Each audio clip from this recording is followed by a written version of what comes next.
आज का यह प्रसंग सत्संग के विषय में है। श्रीमद् भागवत महापुराण में सत्संग की बहुत बड़ी महिमा बताई गई है।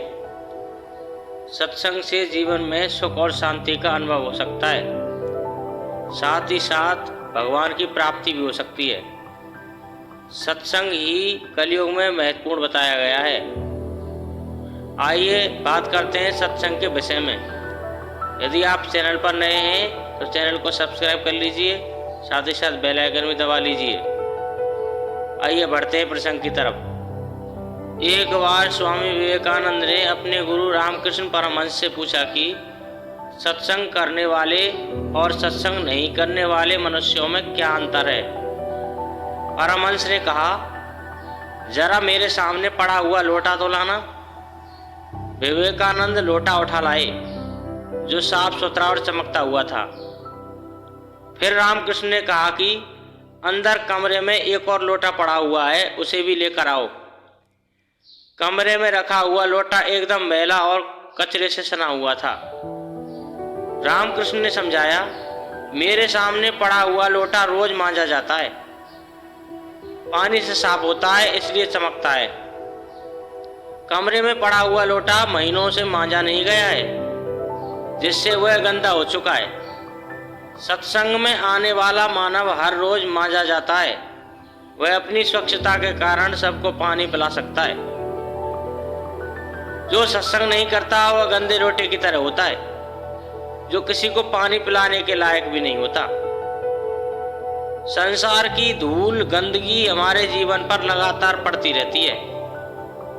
संत महापुरुषों की वाणी से यह गंदगी हट जाती है, यानी दुराचारी व्यक्ति भी सत्संग से सदाचारी हो सकता है। जिस व्यक्ति को जहरीला सांप काट लेता है, उसे कड़वा नीम का पत्ता भी मीठा लगता है, क्योंकि सांप के जहर से अधिक कुछ भी कड़वा नहीं होता।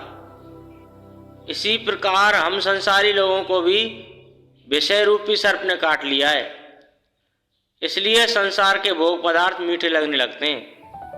जिस प्रकार सर्प का जहर उतारने के लिए सपेरे की आवश्यकता होती है, उसी प्रकार हम संसारी जीवों को विषय रूपी विष का असर उतारने के लिए संत सद्गुरु की अनमोल वाणी और उनका सानिध्य चाहिए, जो सत्संग रूपी औषधि से प्राप्त हो जाता है।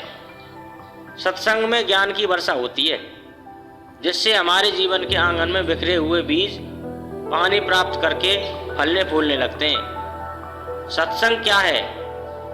सत का संग, सत की चर्चा सुनना व समझना, सद्गुरु का सानिध्य प्राप्त होना, जो कि सत्य से जोड़ देते हैं। यह जाति धर्म देश काल भाषा से परे है। यह मानव को मानव से जोड़ने की सशक्त कड़ी है। जहाँ सत्संग होता है वहाँ प्रेम की वर्षा होती है।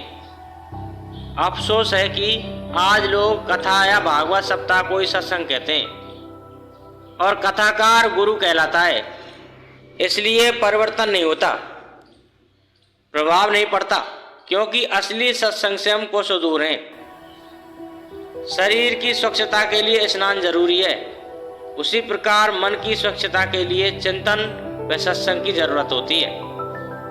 सत्संग में ज्ञान का ऐसा सावन होता है, जिससे द्वेष घृणा व मजहबी संकीर्ण विचारों की सफाई हो जाती है तथा जीवन प्रेम व आनंद से सराबोर हो जाता है। जीवन का मकसद क्या है?